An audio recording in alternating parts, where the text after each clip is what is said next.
अस्सलाम वालेकुम। प्रोग्राम परदेश से देश तक में हम आपको खुशामदीद कहते हैं। नाज़रीन, यूँ तो ओवरसीज़ जो पाकिस्तानीज़ हैं इनके बेशतर जो मसाइल हैं ये प्रॉपर्टी इशू से रिलेटेड होते हैं, लेकिन इसके अलावा भी बहुत से ऐसे मसाइल हैं जो तारकीन वतन के लिए बहुत से मुश्किलात पैदा करते हैं, जैसे इमिग्रेशन हुकाम की जानिब से बर वक्त इनकी सुनवाई ना हो पाना, परदेश से देश आने जाने में मुकम्मल जो आपकी सफरी सहूलियात होती हैं उनका ना मिल पाना, फिर किसी मुल्क की शहरियत हासिल करने के लिए मकामी हुकूमतों के जो कवायद व ज़वाबित होते हैं उनको पूरे कर, जिसमें ओवरसीज़ पाकिस्तानीज़ जो हैं ये अक्सर नाकाम रहते हैं, दिल बर्दाश्ता होते हैं। नाज़रीन, इंसान दिल में बहुत सी ख्वाहिशात लिए दूसरे ममालिक का रुख करता है और ये ख्वाहिशात उन ममालिक में मुकम्मल सुकूनत इख्तियार करने से जुड़ी हुई होती हैं। इसके पीछे मकसद सिर्फ एक ही होता है और वो ये होता है कि अपना और अपने ख़ानदान का जो मुस्तकबिल है उसको निखारना, उसको रोशन करना।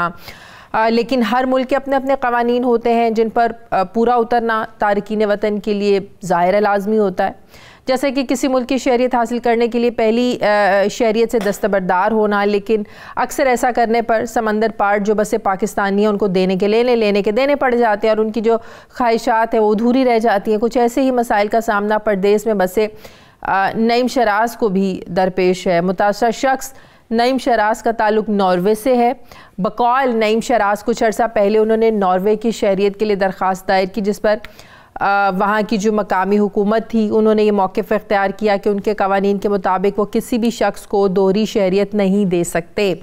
मुतासरा शख्स के मुताबिक इस बात को मद्देनज़र रखते हुए उन्होंने पाकिस्तान के इमिग्रेशन हुकाम से रुजू किया और ये दरख्वास्त दायर की कि उनकी पाकिस्तानी जो शहरियत है इसको ख़ारिज किया जाए। ज़ाहिर है वो यूरोप की लेना चाहते थे शहरियत, जिस पर वज़ारत दाखिला की जानिब से तमाम मामले और कानूनी ज़ाब्तों की जाँच पड़ताल के बाद नईम शराज को पाकिस्तानी शहरियत से दस्तबरदारी का सर्टिफिकेट जारी कर दिया गया, जिसके बाद नईम शराज के मुताबिक 2016 में उन्होंने नॉर्वे की शहरियत के लिए दरख्वास्त जमा करवाई। लेकिन हुआ कुछ यूँ कि नॉर्वे में ही ट्रैफिक कवानीन की खिलाफ वर्जी के बायस उनकी नॉर्वे की शहरियत की दरख्वास्त खारिज कर दी गई और नईम शराज पर फरवरी 2020 तक शहरियत हासिल करने की पाबंदी आयद कर दी। इस तरह नईम शराज दोनों ममालिक की शहरियत से महरूम हो गए, जिस पर मुतासरा शख्स ने दोबारा पाकिस्तान की शहरियत बहाल करने के लिए वज़ारत दाखिला से रुजू किया, लेकिन ताहाल उनकी दादरसी नहीं हो सकी है। ये सारा क्या मामला है? नईम शराज हमारे साथ हैं, नासिर गोंदल राशिफ नुमाइंदा इस्लामाबाद से, सैयद अमार जाफरी साबिक DGFIA हैं, शराज ज़का माहिर कानून है। लेकिन इस पर जो मेरा पहला सवाल है वो बनता है सैयद अमार जाफरी साहब से। जाफरी साहब, ये बताइएगा कि जब कोई बैरून मुल्क पाकिस्तानी जो है वो किसी दूसरे मुल्क की शहरियत हासिल करने के लिए पाकिस्तानी शहरियत ख़त्म कर देता है यहाँ के वज़ारत दाखिला से रब्ता करके, और लेकिन जब दोबारा वो हासिल करना चाहे तो ये कितना मुश्किल प्रोसेस होता है? जो आपने प्रॉब्लम बताया है इसके अंदर ये गवर्नेंस का इशू है। मैं समझता हूँ जब इंसाफ की नेसेसिटी यहाँ पर कैंसिल हुई थी तो बेसिकली उस मुल्क को ये इंश्योर करना चाहिए था कि उनके वहां के कागजात बेहतर ठीक है या नहीं, तब ये डिस्ट्रिक्ट होनी चाहिए थी।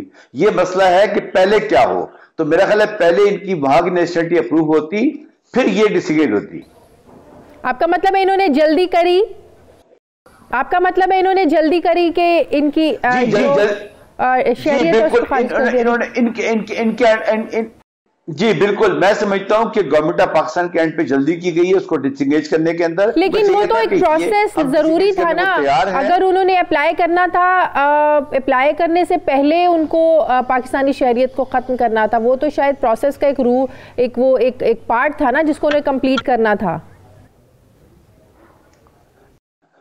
आपकी बात बिल्कुल दुरुस्त है, क्योंकि ये एक यूनिक केस सामने आया है। इसके लिए अब जरूरी है कि जो भी इमिग्रेशन लॉज है हमारे उसमें रिक्वायर्ड अमेंडमेंट गलबन ये होनी चाहिए कि ये एक लेटर दे दें कि जी हमें कोई इतराज नहीं है, आप इनको नेशनलिटी दे दें, हम इनको डिसंगेज कर देंगे। लेकिन जब तक वो नेशनलिटी का प्रोसेस मुकम्मल ना हो इनको पाकिस्तान नेशन खत्म नहीं करनी चाहिए, वरना ये एक बड़ा सीरियस मसला है कि जो इस केस में हुआ है कि यहाँ पे हमने सर्टिफिकेट देकर डिसंगेज कर दिया और वहां पे उनको मिली नहीं है तो वो कहाँ जाए बेचारा, मसला तो ये हो गया। लेकिन मुझे हैरानगी इस बात की हो रही है नईम शराज साहब, जिस मुल्क में आप रहते हैं वहाँ तो जरा कवानीन इतने मैटर करते हैं और आपने वो ट्रैफिक कवानीन की खिलाफ वर्जी की और आपकी शहरियत की दरखास्त ही खारिज कर दी गई। क्या फायदा इससे मुल्क में रहने का, अपना मुल्क छोड़ के? ये इसमें मैं कुछ कहना चाहूंगा कि मैंने नॉर्वेजियन इमिग्रेशन डिपार्टमेंट में 13 इयर्स सर्व किया है एज अ एग्जीक्यूटिव ऑफिसर। ऐसा है कि यहाँ रूल्स ये हैं कि आप नॉर्वे में नेशनलिटी के लिए अप्लाई करते हैं, लेकिन वो आपकी एप्लीकेशन को प्रोसेस करते हैं और फिर वो आपको बताते हैं कि हमने आपकी एप्लीकेशन प्रोसेस कर लिया है और आप एलिजिबल हैं नॉर्वेजियन नेशनलिटी हासिल करने के लिए। लेकिन इससे पहले हम आपको नेशनलिटी बाज़ाब्ता दें, आप पासपोर्ट बनवाएं नॉर्वेजियन, आप अपनी जो पुरानी नेशनलिटी है उसको सरेंडर करें। फिर जो पर्सन है नेशनलिटी सरेंडर करने के लिए पाकिस्तान इमिग्रेशन डिपार्टमेंट में अप्लाई करता है। और ये शराज साहब के साथ खुसूसी बड़ा जुल्म ये हुआ है कि इनको सिलेंडर करने के प्रोसेस के लिए 4 साल लगे, जबकि नॉर्वेजियन इमिग्रेशन डिपार्टमेंट आपको 1 साल का टाइम देता है कि आप 1 साल में अपनी पुरानी नेशनलिटी सिलेंडर करने के बाद हमसे रुजू करें तो फिर हम आपको देंगे। तो वो 1 साल तो गवर्नमेंट ने इनको दिया, लेकिन पाकिस्तान की इमिग्रेशन ने सिलेंडर करने के प्रोसेस को 4 साल लगाए। तो वो उनकी जो एप्लीकेशन थी वो तो खत्म हो गई, जो नॉर्वे में उन्होंने ऑलरेडी डिसीजन लिया था कि हम आपको नेशनलिटी दे देंगे, तो आप जो है अपनी पुरानी नेशनलिटी को सिलेंडर करें। तो एक तो ये मिसहैप हो गया इनके लिए। तो इस दौरान जब उन्होंने 4 साल के बाद सिलेंडर करने के बाद जब पाकिस्तान ने इन्हें एक लेटर दे दिया कि हमने आपकी पुरानी नेशनलिटी सिलेंडर कर दिया, अब आप नई नेशनलिटी ले सकते हैं, तो इसी दौरान जब ये 4 साल के पीरियड के अंदर इनसे ट्रैफिक मिस्टेक हो गई और वो as a punishment Norwegian government ने इनका एक्सटेंड कर दिया 3 साल के लिए कि अब मजीद आप 3 साल हमने जो डिसीजन दिया था positive decision in your favour वो हम आप कैंसिल करते हैं, अब आप 3 साल के बाद एलिजिबल हैं नॉर्वेजियन नेशनलिटी लेने के लिए। अब होता यह है कि अब ये शराज साहब जो हैं इनके पास अब पाकिस्तानी नेशनलिटी ये सिलेंडर कर चुके हैं और नॉर्वेजियन जो इमिग्रेशन डिपार्टमेंट है वो ये कह रहा है कि आप जो है नेशनलिटी 3 साल तक नहीं ले सकते। अब इनके पास कोई भी 3 साल के लिए बाउंड हो गए ना पाकिस्तान आ सकते हैं ना वहां से कहीं निकल सकते हैं, वो तो बड़ी प्रॉब्लम है। मुझे प्रोग्राम में एक ब्रेक लेनी है, वापस आते हैं एक ब्रेक के बाद।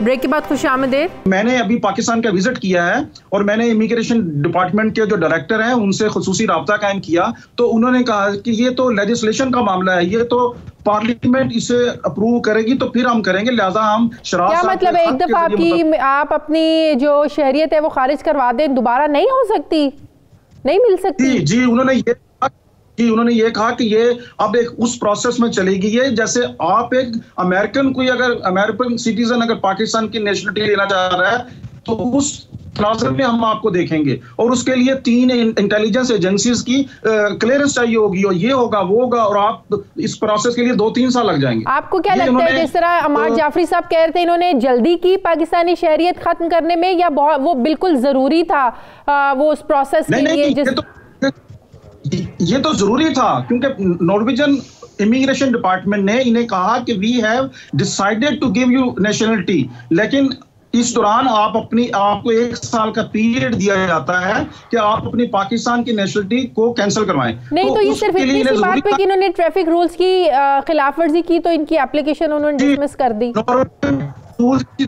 नॉर्वे में रूल्स इसी तरह फंक्शन करते हैं कि अगर आप मिस्टेक कर जाते हैं का। नासिर गोंदल साहब आपको मैं शिराज बोल रहा हूँ, बताऊँ जी? बोले जी। तो मसला असल में यहीं से स्टार्ट हो गया कि जब वो 1 साल में इन्होंने पाकिस्तान एम्बेसी ने नॉर्मली जब अप्लाई करता है तो 1 साल के अंदर उसको ये सर्टिफिकेट दे देते हैं कि सरेंडर आपने कर दी, लेकिन जब 4 साल इन्होंने लगा दिए तो वो मेरे लिए प्रॉब्लम वहां खड़ी कर दी इन्होंने। अगर वो ये 1 साल में हो जाता तो मेरा मसला हल हो जाता, सबका हो जाता है, लेकिन नॉर्मली जो इमिग्रेशन ऑफिस है वहां पे लोग केस रोक लेते हैं और करप्शन की वजह से वहां पैसे लेके तो लोग काम करते हैं। ये है प्रॉब्लम। आपको लगता है कि आपके पैसे लगेंगे, किसी ने पैसे मांगे हैं, पैसे दें तो आपका काम करते हैं? जी I know madam, I know कि कुछ लोगों के साथ ऐसा हुआ है कि वहां उन्होंने टाउट्स के जरिए पैसे दिए और अपनी क्लियरेंस करवाई है वहां से, ताकि जो है ना 6 माह का जो 1 साल का प्रोसेस है वो उसी प्रोसेस पीरियड में। जाफरी साहब ज्यादा बेहतर बता सकते हैं। जाफरी साहब, पैसे देके भी फिर शहरियत मिल जाती है? शहरियत कैंसिल करने का जो है स्पीड ये जो स्पीड मनी है कॉन्सेप्ट हर जगह चलता है मेरा ख्याल है। आई डोंट नो कि वहां पे करप्शन क्या हालात है, हमारे यहाँ तो आपको पता होता है इस तरह का।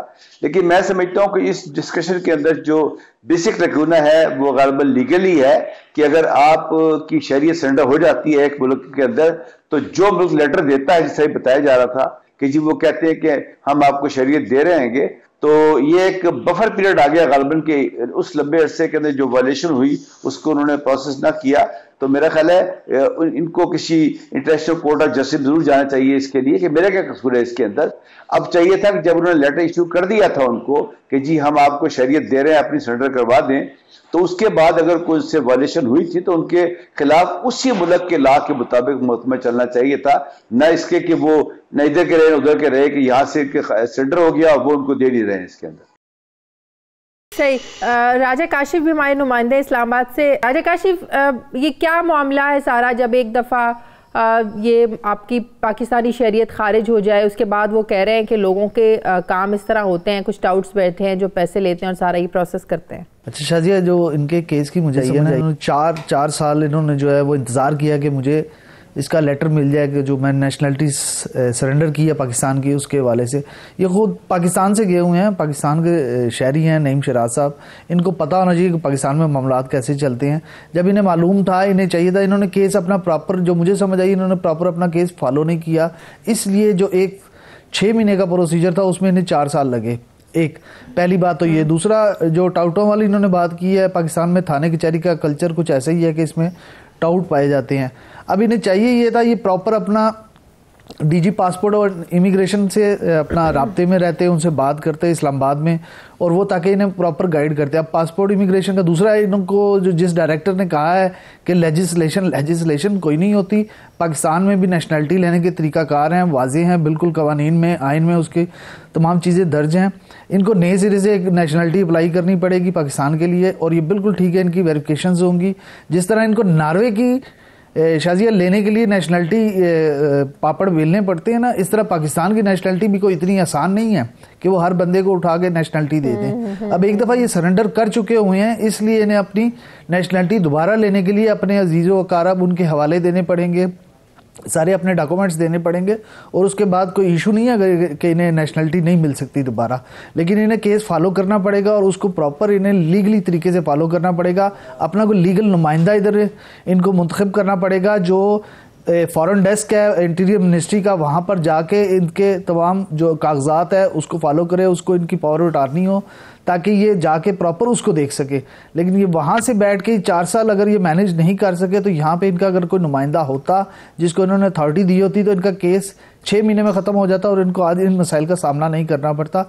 और मुझे लग रहा है कि अभी भी शायद वो उस तरीके से सीरियस इस चीज़ को नहीं देख रहे, क्योंकि इस टाइम नईम शराज साहब हवा में हैं, उनके पास दुनिया की किसी मुल्क की कोई नेशनलिटी नहीं है। इसलिए इनको चाहिए कि अपनी पुरानी नेशनलिटी को बहाल कराने के लिए, क्योंकि अभी इनका 2020 में केस मुकम्मल होगा नॉर्वे का, इसलिए इन्हें फौरी तौर पे चाहिए कि पाकिस्तान में अपना नुमाइंदा मुंतखब करें, जो सेक्रेटेरिएट में इंटीरियर मिनिस्ट्री में जाके वहाँ पे बात करें। उसके बाद डीजी पासपोर्ट एंड इमिग्रेशन जो इस्लामाबाद में बैठते हैं, इशरत अली उनका नाम है, अच्छे ऑफिसर हैं, उनसे रब्ता करें, उनसे ईमेल के ज़रिए रब्ता करें, उनके और भी कॉन्टैक्ट्स हैं, उनसे रब्ता करके तो इसको केस को प्रॉपर फॉलो करें। ये फॉलो का मसला है और इसमें कोई इतनी बड़ी कोई लेजिस्लेशन की कोई ज़रूरत नहीं है। प्रोग्राम में वापस आते हैं एक छोटे से वक्फे के बाद।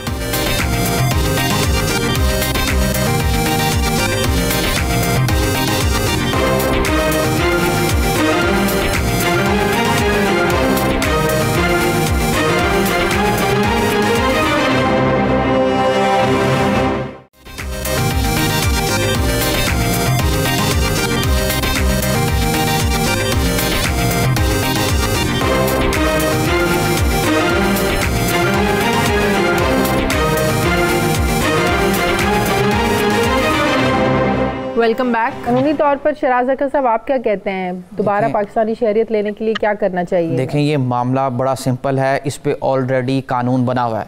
पाकिस्तान सिटीज़नशिप एक्ट 1951 में बना।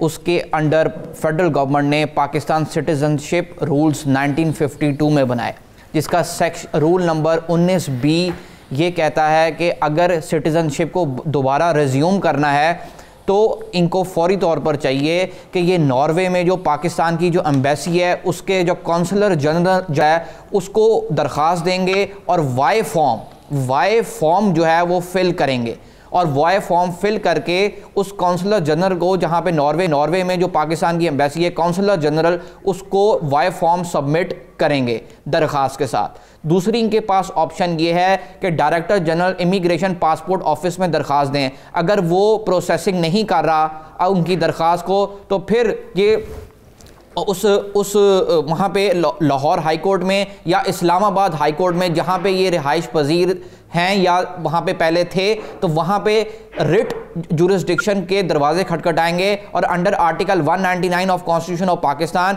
डायरेक्टर जनरल इमिग्रेशन और पासपोर्ट ऑफिस इंटीरियर मिनिस्टर को पार्टी बना के वहाँ पे अंडर आर्टिकल 199 जो है रिट ऑफ मैंडेमस फाइल करेंगे। इनके पास 19B के तहत ये दो ऑप्शन है। इनको सबसे पहले चाहिए कि अगर ये नॉर्वे में रिहाइश पजीर हैं तो इनको फौरी तौर पर चाहिए कि नॉर्वे में जो पाकिस्तान की एम्बेसी है, counsellor general according to rule number 19B वहाँ पे दरख्वास्त दें और वाई फॉर्म फिल करें।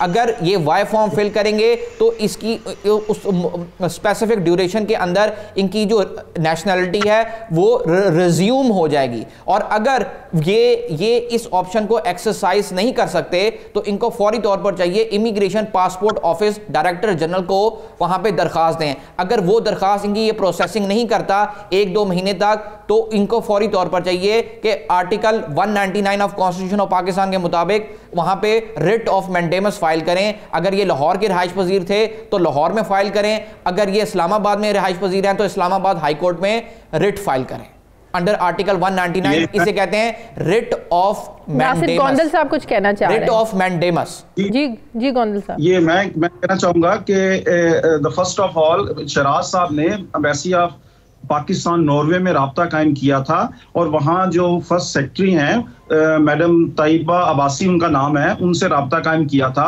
तो उन्होंने खसूसी तौर पर इमिग्रेशन डिपार्टमेंट को एक खत के जरिए मुतल्ला किया था कि ये भाई साहब की नेशनलिटी जो है ये सरेंडर कर चुके हैं, तो ये रिकॉल करना चाहते हैं, तो इनको इनका मामला जो है देखा जाए। और उस लेटर का अभी तक 1 साल हो गया सर। हाँ जी, 1 साल हो गया, उस लेटर का जवाब नहीं है। और वो letter embassy of Pakistan Norway ने उन्हें लिखा हुआ, तैयबा अब्बासी साहबा ने, और अभी तक उसका कोई जवाब नहीं आया। तो अभी मैंने पाकिस्तान में इमिग्रेशन हेड ऑफिस में जाकर राब्ता कायम किया था और वहां डायरेक्टर थे, मेरे नाम नहीं उनका, मैं उन्हें खुसूसी तौर पर मिला और उन्होंने कहा कि हमने ये स्पेसिफिक लेटर ऐसे तमाम लोगों के लिए जो अपनी नेशनलिटी वापस लेना चाहते हैं, कोई एक खत लिख रहे हैं कि हम आपकी नेशनलिटी आपको इस तरह नहीं दे सकते, आप उसके लिए शुरू से जो एक प्रोसेस है वो अप्लाई करें। तो ये मामला हो चुका है, ये एम्बेसी के जरिए हम लेटर लिखवा चुके हैं इमिग्रेशन डिपार्टमेंट को। देखें, ये जो बात अगर वो कर रहे हैं आपसे, ये बिल्कुल लॉ के खिलाफ वर्जी है, क्योंकि 19B में कहा गया है कि कौंसलर जनरल जो है उसकी मावनत से आपकी रिज्यूम हो जाएगी। अगर वो ऐसा नहीं कर रहे तो ये इन लेटर्स को अटैच करें और आपको फौरी तौर पर एक वकील की मावनत हासिल करनी चाहिए, जो कि इस्लामाबाद हाई कोर्ट में foreign ministry, interior ministry, director general immigration passport को पार्टी बना के रिट जुरिस्डिक्शन में under article 199 writ of mandamus file करें। अब आपको वकील की मावनत की जरूरत है। सर, उस लेटर की कॉपी मैंने प्रोड्यूसर प्रोग्राम को भिजवाई है, आप वो प्लीज देख लीजिए कि उस लेटर में क्या लिखा हुआ है। उन्होंने बाज़ाब्ता जो है रिक्वेस्ट किया इमिग्रेशन डिपार्टमेंट से कि इनकी जो है ना नेशनलिटी का कुछ किया जाए, इन्हें वापस दी जाए जो रूल एंड रेगुलेशन के मुताबिक। देखें, ये तो बहुत अच्छा केस हो गया कि अगर आपके पास वो लेटर भी है, वो लेटर जो है वो डॉक्यूमेंट इटसेल्फ एक डॉक्यूमेंट्री एविडेंस है कि आपने रिजम्पशन के लिए ऑलरेडी अप्लाई किया हुआ है। अब ये तो मुतल्लिका हकाम की ये उनकी ये जो है बददियानती है या ये वो अपनी अमार जाफरी साहब से पूछ लेते हैं। अमार जाफरी साहब, ये जो भी बात कर रहे थे कि इन्हें हुकाम की जानिब से कहा गया कि कानून साजी होगी, फिर इस पर दोबारा कोई आप अप्लाई कर सकते हैं? क्या वाकई ऐसा ही, या इन्हें बस टाल मटोल से काम ले रहे हैं? देखिए, इसमें कानून साजी की कोई जरूरत नहीं है। इसमें ऑलरेडी कानून बना हुआ है। इसमें कानून साजी की कोई जरूरत नहीं है। इसमें ऑलरेडी कानून बना हुआ है। 1952 में ही पाकिस्तान सिटीजनशिप रूल्स 1952 बन चुके थे। कानून साजी की इसमें कोई जरूरत नहीं है। इसमें अफसोस के साथ कहना पड़ता है, अलमिया यह है कि पब्लिक फंक्शनरीज जो हैं वो अपनी स्टैट्यूटरी ऑब्लिगेशंस, अपनी जिम्मेदारियां परफॉर्म नहीं कर रहे। जी जाफरी साहब। जी मैं कहता हूं, मैंने शुरू में कहा था ये बैड गवर्नेंस का इशू है। देखिए, जिस तरह अभी हमें बताया वकील साहब ने, कानून बना हुआ है, बहुत पहले का बना हुआ है। मसला ये है कि कानून हर चीज का मौजूद है, मुतल्लिका इदारों को उसका पता नहीं है। जैसे इन्होंने जब अप्लाई किया एम्बेसी में काउंसलर को, तो जब उन्होंने यहाँ लेटर लिखा तो कह रहे 1 साल के जवाब नहीं आया। इसका मतलब है जो हमारे अम्बड्समैन है, जो हमारा OPF का महकमा है, जो हमारी ये जो है मिनिस्ट्री ऑफ इंटीरियर जो है, जो हमारा ये मिनिस्ट्री ऑफ फॉरेन अफेयर्स है, इसमें सिंक्रोनाइजेशन नहीं है। इसलिए अच्छा ये देखिए कितनी अजीब बात है कि एक आदमी तकलीफ में है, वो अपनी नेशनलिटी यहाँ की सरेंडर कर बैठा है, उनकी जो नेशनलिटी है उसको मिली नहीं है, वो लेम्बो स्टेट में है, वो कहाँ जाए? जाहिर है उसको ना वहां की बरात मिल रही होगी। तो ये जो 4 महकमों का मैंने नाम लिया, हमारी ओवरसीज एम्प्लॉयमेंट कॉर्पोरेशन जो है वो, या जो हमारा OPF का महकमा है वो, या जो इमिग्रेशन पासपोर्ट के लोग हैं वो, या फॉरेन अफेयर्स की, इनको सबको मिलकर एक ऐसी कमेटी बनानी चाहिए कि ऐसे तमाम मामला वहां रेफर हो जाए फौरी तौर पे और इमरजेंसी ग्राउंड के ऊपर। देखिए, आप अगर आपके इस्लामाबाद में गैर मुल्की शहरी आता है और वो थोड़ा सा भी मिसहैंडल होता है तो उसकी एम्बेसी 10 मिनट के अंदर आपकी फॉरेन अफेयर्स के पीछे पड़ जाएगी और अपने सारे मुतल्लिका महकमे को एक्टिवेट कर देगी। तो ये बड़ी पेनफुल बात है कि ये जो बाहर पाकिस्तानी बैठे हैं, ये हमारे लिए फॉरेन एक्सचेंज भी दे रहे हैं, मुल्क के लिए इज्जत की बाइस भी हैं, और हम इनका ख्याल ही रख रहे हैं। तो मैं ये समझता हूँ ये एक बैड गवर्नेंस का इशू है। इसके ऊपर फौरी तौर पे मुतल्लिका महकमों को कोई ऐसी इमरजेंसी टास्क फोर्स या कमेटी बनानी चाहिए। आई एम वेरी हैप्पी कि जो मौजूदा गवर्नमेंट है वो डिफरेंट चीजों पर टास्क फोर्स बनाए काम कर रही है। तो जो ओवरसीज पाकिस्तानियों के मसाइल हैं, और आजकल तो हर चीज ऑनलाइन है, एक कॉल सेंटर बना दें कंप्लेंट्स का, ये OPF के अंदर जो ये डील करते हैं, इनके बिलियंस के फंड्स हैं इन लोगों के, इनके हजारों लोग काम कर रहे हैं इसके अंदर। ये लोग सब क्या कर रहे हैं? एक आम आदमी तकलीफ में है, और मैं फिर रिपीट करूंगा कि उसके वहां के मराद उसको नहीं मिल रहे होंगे। यहाँ बेचारा आके हम उसे मशवरा दे रहे हैं कि अब टाउट से बात करो, एजेंट से बात करो, फास्ट मनी दो। ये महकमे क्या कर रहे हैं? मेरा कंसर्न सिर्फ इसके अंदर ये है। देखिए, ये बड़ा अलमिया है कि पब्लिक फंक्शनरीज का जो रवैया है वो मजबूर करते हैं टाउट्स का सहारा लें। जब एक कानून बन गया है, एक रूल बन गया है कि आपने फॉरेन जो एम्बेसी है वहां पे जो पाकिस्तानी काउंसलर जनरल है वहां पे आपने वाई फॉर्म फिल करना है, तो उस एम्बेसी के पास वाई फॉर्म क्यों नहीं है? वो वाई फॉर्म फिल करके आगे वो प्रोसेसिंग को क्यों नहीं कंप्लीट करता? इसीलिए मैं कह रहा हूं इनको फौरी तौर पर चाहिए किसी वकील का सहारा लें और हाई कोर्ट में अंडर आर्टिकल 199 के तहत रिट ऑफ मैंडेमस फाइल करें, ताकि इंटीरियर मिनिस्ट्री, फॉरेन मिनिस्ट्री और डायरेक्टर जनरल इमिग्रेशन और पासपोर्ट ऑफिस जो है वो जिम्मेदार ठहराए जाएं और फौरी तौर पर इनकी एप्लीकेशन प्रोसेस करके इनकी नेशनैलिटी को बहाल करें। मुझे प्रोग्राम में एक ब्रेक लेनी है, वापस आते हैं एक ब्रेक के बाद।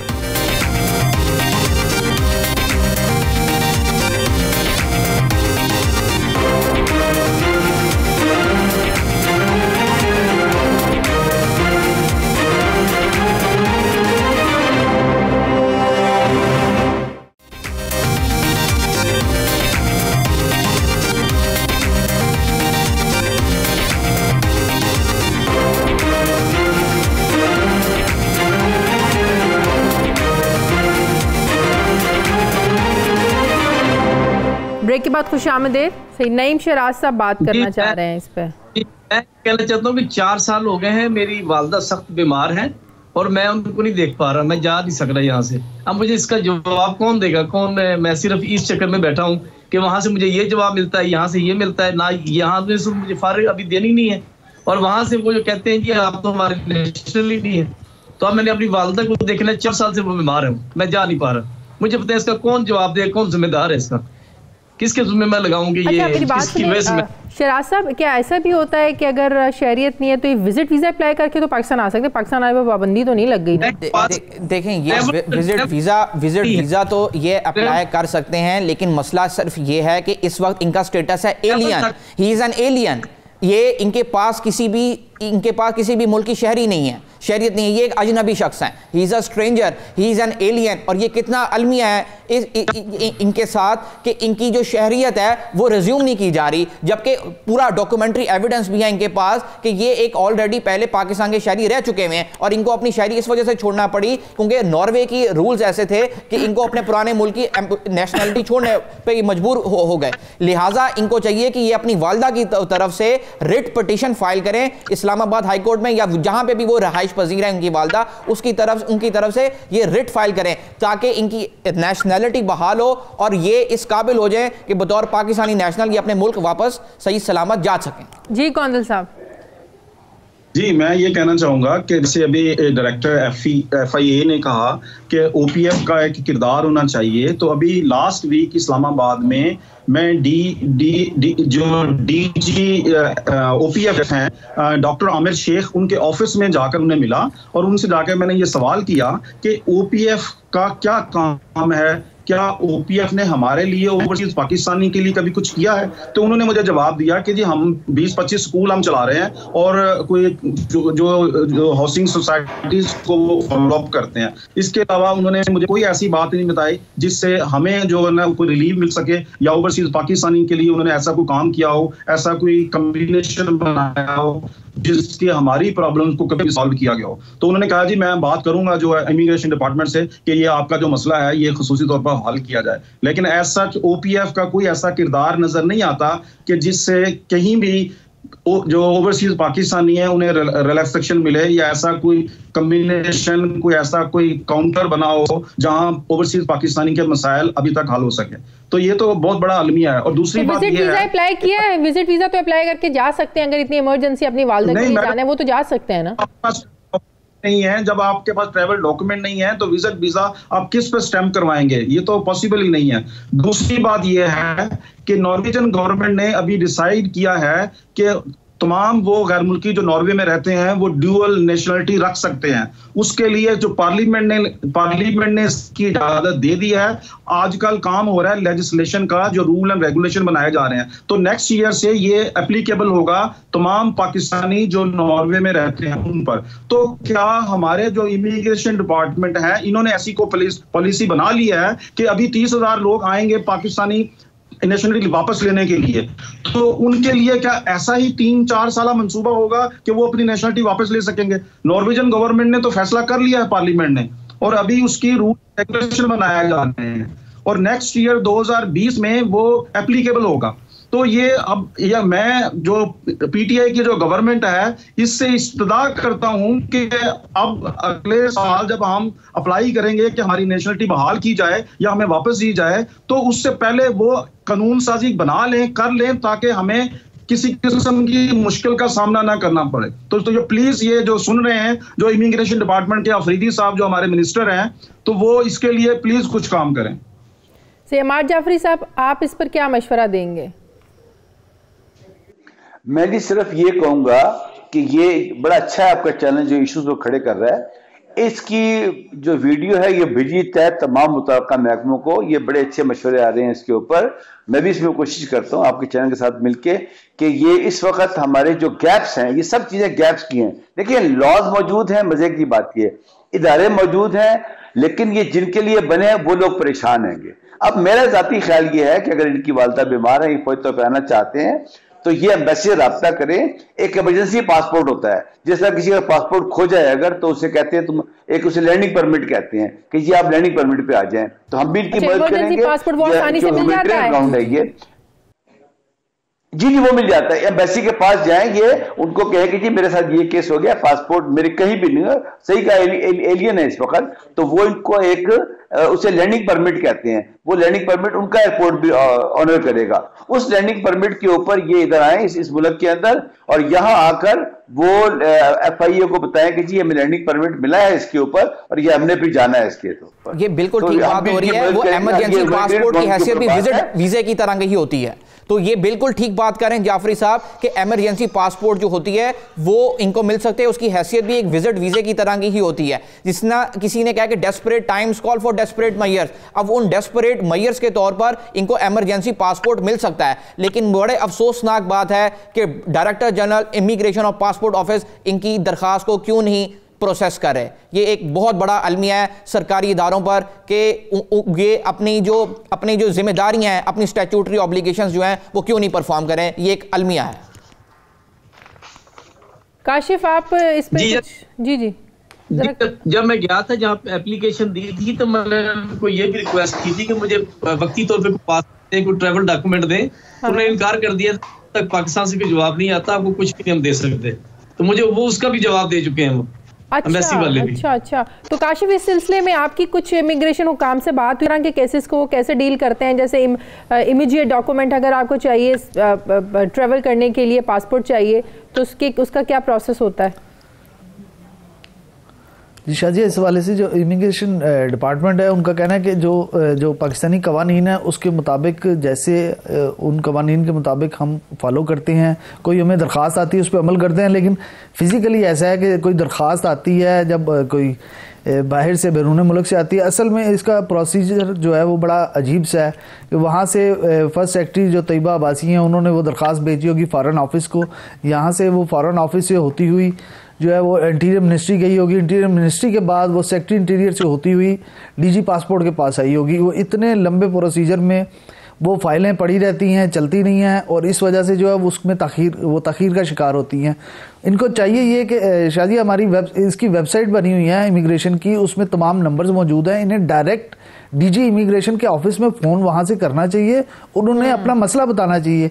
फ़ॉरेन ऑफिस के भी नंबर्स मौजूद हैं तमाम वेबसाइट्स पे, इन्हें खुद फ़ोन करके इतला करनी चाहिए कि मेरे साथ ये मसाइल हैं, ये मेरी दरख्वास्त है, ये उसका डायरी नंबर है, ये उसके नंबर हैं, ये सब्जेक्ट है, तो बराए मेहरबानी मुझे इसके बारे में बताएं कि मेरी दरख्वास्त का आपने जी नहीं मेरे बड़े भाई उधर रहते हैं, वो जा चुके हैं, वो सबसे मिल चुके हैं, लेकिन कोई रिस्पॉन्स पॉजिटिव नहीं दे रहा। सब जवाब देते हैं, जैसे गोंदल साहब ने बताया है कि वो ये कहते हैं जी नई नेशनलिटी अप्लाई करनी पड़ेगी, उनको कानून का पता ही नहीं है किसी का, वो बस टाली जा रहे हैं। वहां वो पता नहीं कितनी दफा जा चुके हैं, मेरे भाई साहब जाके इस्लामाबाद में मिल चुके हैं, सब इस ऑफिस में जा चुके हैं। वो लेटर उन्होंने खुद के हवाले किया था, वो वहां पे उनको बताया जाके, लेकिन कोई रिस्पांस नहीं है, कोई पॉजिटिव रिस्पांस नहीं है, बस टाल के आगे निकल जाता है। देखें, इसका बात यह है कि ये नईम साहब, मैं अर्ज करता चलूं, इसका सिर्फ एक हल ये है कि पाकिस्तान का कहता है कि जब आप लॉ के मुताबिक सारी रेमेडीज अवेल कर लें और फिर भी आपको एफिकेशियस रिलीफ ना मिले तो फिर आप हाई कोर्ट के दरवाजे खटखटाते हैं अंडर आर्टिकल 199। अब आपके पास सिर्फ एक ही रास्ता है कि आप किसी वकील की सर्विसेज को हायर करके आप अंडर आर्टिकल 199 जो है रिट ऑफ मैंडेमस फाइल करें, ताकि दूध का दूध पानी का पानी हो जाए, वंस फॉर ऑल पता लग जाए कि आपकी एप्लीकेशन क्यों नहीं प्रोसेस हुई, और वरना हाई कोर्ट की डायरेक्शन से आपकी एप्लीकेशन प्रोसेस भी हो जाएगी और आपकी नेशनैलिटी बहाल भी हो जाएगी। ठीक है, बहुत शुक्रिया नईम शराज, नांदल राजा, काशिफ सईद, अमार जाफरी, शराज का हमारे साथ है। ऐसी स्टोरीज का हम फॉलोअप भी लेते रहते हैं और इस स्टोरी का भी हम फॉलोअप ज़रूर लेंगे। प्रोग्राम का वक्त खत्म हो गया, आप मुझे इजाज़त दीजिए, अगले हफ्ते हाजिर होंगे एक नई कहानी के साथ। अल्लाह हाफिज़।